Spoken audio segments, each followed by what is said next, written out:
If you're following along at home, don't play a drinking game when I say the phrase upper control arm, because you're going to be drunk within the first 30 seconds.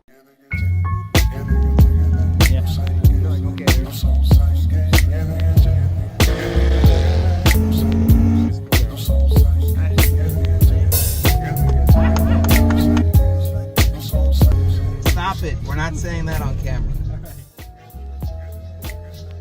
You may be asking, Mike, why JBA upper control arms when there are a million options out there? And the number one reason why I always choose this brand of upper control arm, you get a letter from the president, Marlin. He texts you to remind you to add grease to your upper control arms. It's a fantastic dude. The level of customer service you get with this brand is literally unreal. He throws in lifetime warranty, 1-year warranty on ball joints and bushings, and that's fine. They're a service item. Make sure you just add grease to them. They pack them really well. They're made in the US. This is optional if you're into stuff like that. Just the heft of these things is just fantastic. Really, you can get any brand upper control arm. That's fine. There's even cheapy ones from Freedom Off-Road. There's even cheapy ones from no-name brands, or even Chinese ones on eBay. If something goes wrong with that brand, or if you're stuck on an install, or your bolt's worn, you have zero help. Can't tell you how much it means when you text the company and you have a problem and they can solve it for you immediately. These guys are top-notch. There are many brands out there, but I have never had such good customer service in my life from any off-road brand. They are just that good. And so it's good peace of mind. You pay once a little bit more because you get pretty high quality stuff, and then you're pretty much set for the life of your car. And that kind of stuff means a lot to me. Shout out to JBA. I paid full pop retail for these. They didn't sponsor me in any way. This is not a paid video. I'm just telling you my two thoughts on why I went with this brand. And anyway, let's throw these on the car.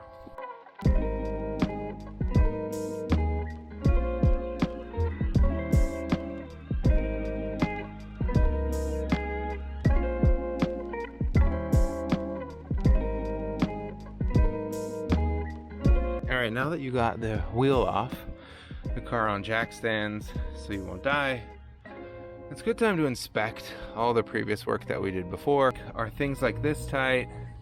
How are my ball joints looking? How's my tie rod ends looking? And then obviously, how's this thing looking? Obviously this spindle just doesn't look very good. But that's okay. It's best just to get a wrench out and check all your bolts anyway. So I'm gonna do that now. That's good. Good. All right, first things first, let's get rid of this cotter pin. I know I have a set of brand new cotter pins somewhere, like my rusted S pliers that I happened to leave out for 2 months in the front yard. Wow, they look like they were in the Titanic. But anyway, let's get rid of this cotter pin. It's just a hook. There we go, and it's off. And then let's find out what kind of bolt this is. I'm willing to bet that's a 19. This is a 19 deep socket, but I don't think I'll have enough. Oh, perfect. Remove the spindle from the upper control arm. Two things you have to do. One, make sure the ABS lines or the brake lines don't get pinched or torn or ripped. So I'm gonna loosen the bracket so I can have some room to move this out. And then another thing is you gotta move your floor jack here to support the car so it doesn't just fall out and rip everything out. So I'm gonna start with the brake line first. So that should be super easy. You can already see the brackets wanting to move.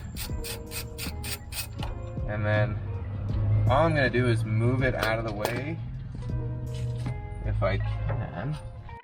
So I'm just putting it right where it makes a difference on the trajectory. So now it's all supported. Now I can zip that off.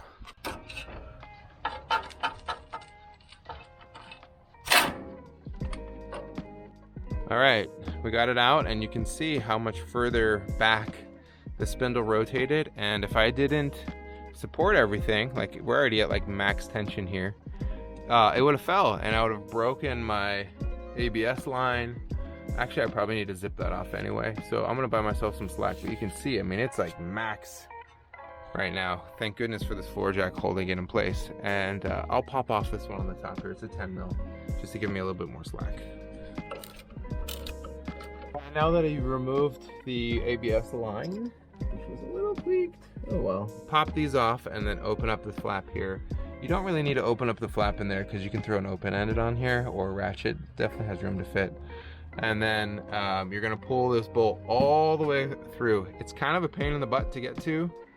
All right, in order to get that big old bolt out, it looks like it's a 22 millimeter. Threw that bad boy on there.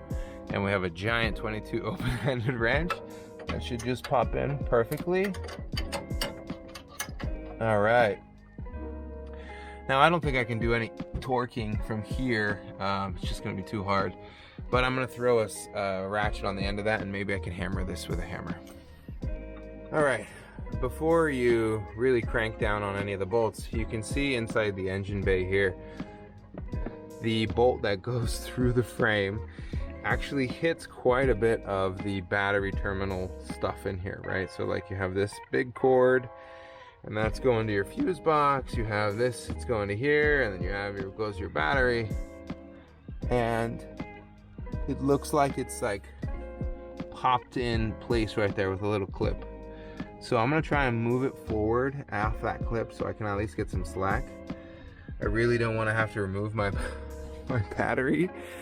I might have to, and that would be a real pain in the assholes. But let's see if we can get this out of the way without having to pull the battery. Fuck it, I might just have to pull the battery. Fudge. All right, battery's getting pulled just to make more room.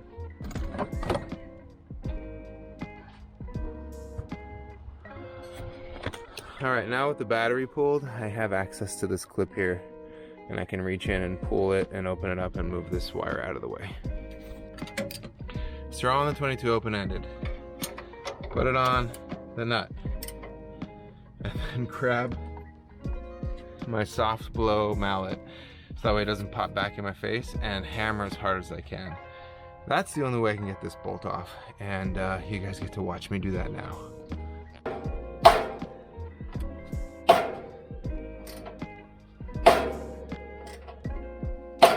If you're gonna do this, be stronger than me. Just be stronger than me. Anyway, now that this is loose, I can go ahead and continue with pulling it off, and hopefully we can take the factory arm off. All right, we got that nut off. PB blaster, and you can see it's kind of rusted to it. Everything in this car has a lot of rust. But anyway, now that the upper control arm is loosey-goosey, you can work on pulling this bolt out, and let's see if we can get it all the way out. We'll go up top. You can pull her out.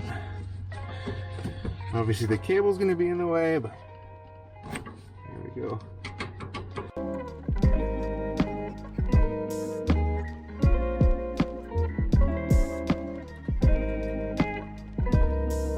Okay, and with that giant bolt removed,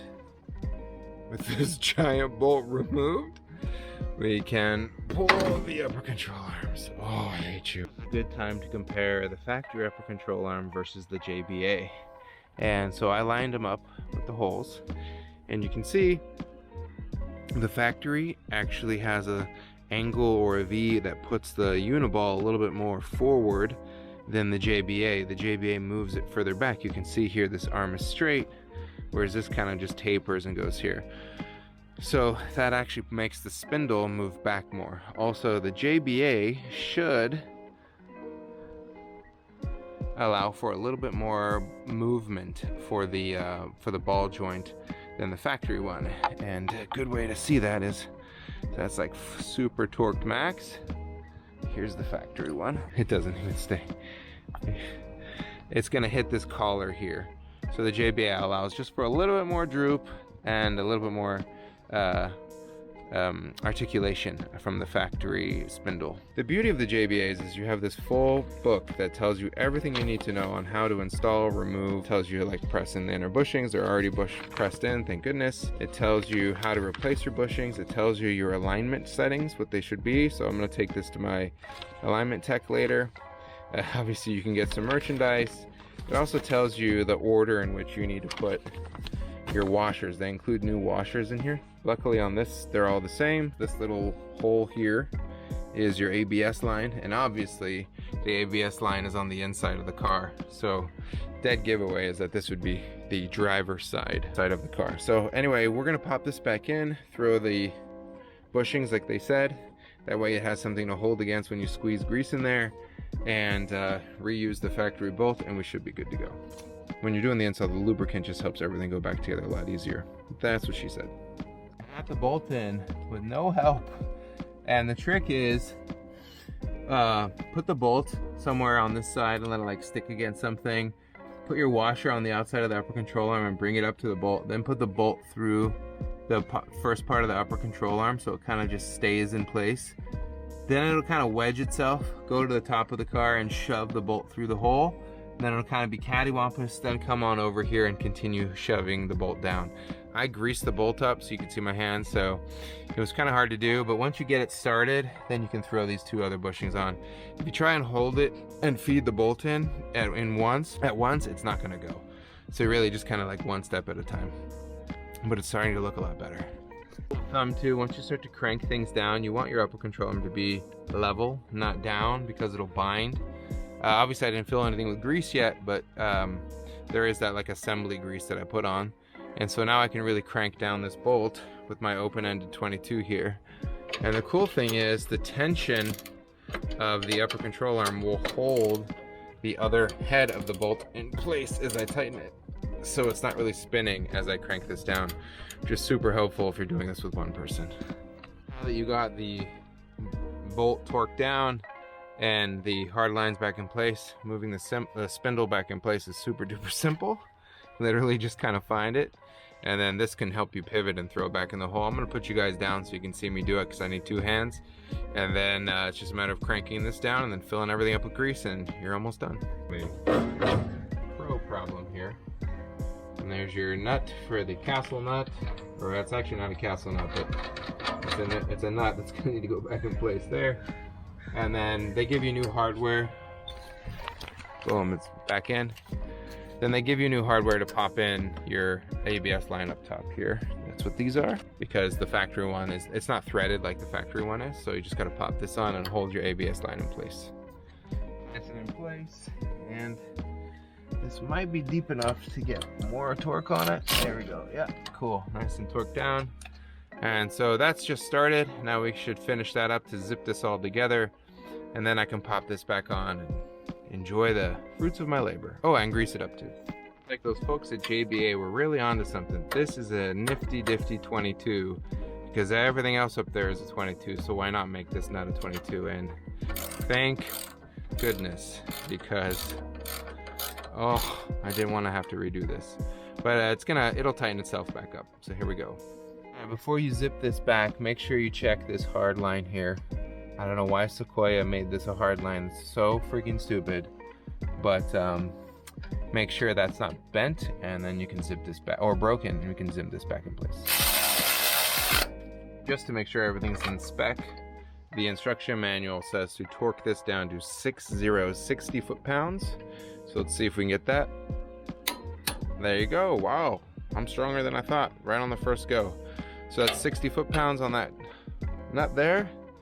And I think those are a lot higher. Let me double check what those are. Okay, it explains why I couldn't get it out. This upper control arm bolt here needs to be to 173 foot-pounds. You heard that right. 173 foot-pounds on that nut there, so it doesn't come off.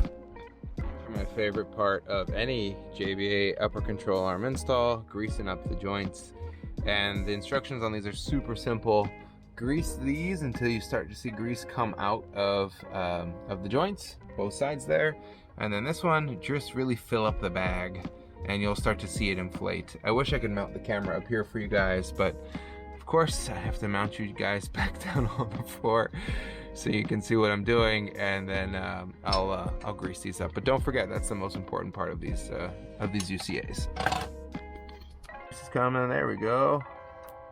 Woohoo! She's greased up. Look at that. Ugh. My hands are starting to get tired, but you'll start to see it go. There we go. You can hear it. It's popping. Alright, jack stands out of the way. Install on the driver's side is complete. Time to move up into the engine bay and you can put back that wire from the battery, snap it in place. But I have some rust underneath my battery and I don't want that. I'm pretty pissed that I didn't see that. So I'm gonna go ahead and air grind some of that rust away and then hit it with chassis paint, because not cool to see that much rust on the car. And I grinded off all the rust that I did not like seeing any of that rust, and I put on some specific body undercoating spray paint to at least give me a barrier from whatever that cancer was to my battery tray. You can see some of it was on the tray. Now we can pop the tray back in place. Everything's nice and dry. Let's hope. There we go. Throw the battery back in and we can move on over to the other side. I grinded off all the rust, surface rust that was on the frame. It was driving me nuts, and I threw it with some underbody coat. But the car's done. Threw on grease on all the joints. You can see it coming out up there on the top. Some grease there. Everything's torqued down. Now it's just a matter of, I checked all the bolts of my install. Throw the wheel back on, and I'm gonna dial out some of the caster to move the wheel forward, because this actually moved everything back. And then I should be good to go for a little bit, and I'll go and get my car aligned later this week. So let's finish up this install. And the rig is looking phenomenal. Oh my gosh, just with the upper control arms, I gained more camber and more toe. So an alignment is needed. And what's funny is, without the upper control arms, I was basically having not enough camber. And now I have just way too much. I haven't done an alignment yet, but you can see here. So I can go up in there real quick, dial back some of the camber, and fix this toe so I'm not pulling right on the highway, and she should be good to go. Go for a ride. All right, now that we got the upper control arms on, what better way than to test them out and take them for a doggy test drive. And so we're gonna see if the alignment's off, we're gonna see if there's rubbing, we're gonna see how she does on the highway. We're gonna test it all right now. First test drive of the new setup, and oh my gosh, does it drive amazing. If you're gonna lift your Sequoia and do anything more than like a spacer or a puck lift, highly recommend you do upper control arms. This is a game changer. The car rides so smooth. The wheel points straight. There's no funky stuff on compression. It is like the greatest experience. It feels way more robust and way more solid. Highly recommend that you throw on some JBA upper control arms, especially if you're gonna lift the front as much as we did. The car's transformed. All the alignment bolts are within spec. The toe is not maxed out anymore. Caster's not maxed out. In fact, I bought myself more clearance from the fender. And best of all, there's no rubbing. So again, if you guys are planning on doing a lift kit for your Sequoia, make sure you throw on a set of JBA upper control arms. Not only do they transform the ride of your car, they're serviceable, they look badass, and they're strong as hell. And they're silent. There's no clicking, there's no clunking. This was an amazing investment, and I'm so glad we did this. It's funny that you would think they would just include upper control arms with lift kits, because this is such a mandatory item. But now I get to take the rig home, and hopefully we can plan some off-road adventures in it, because it feels like a tank.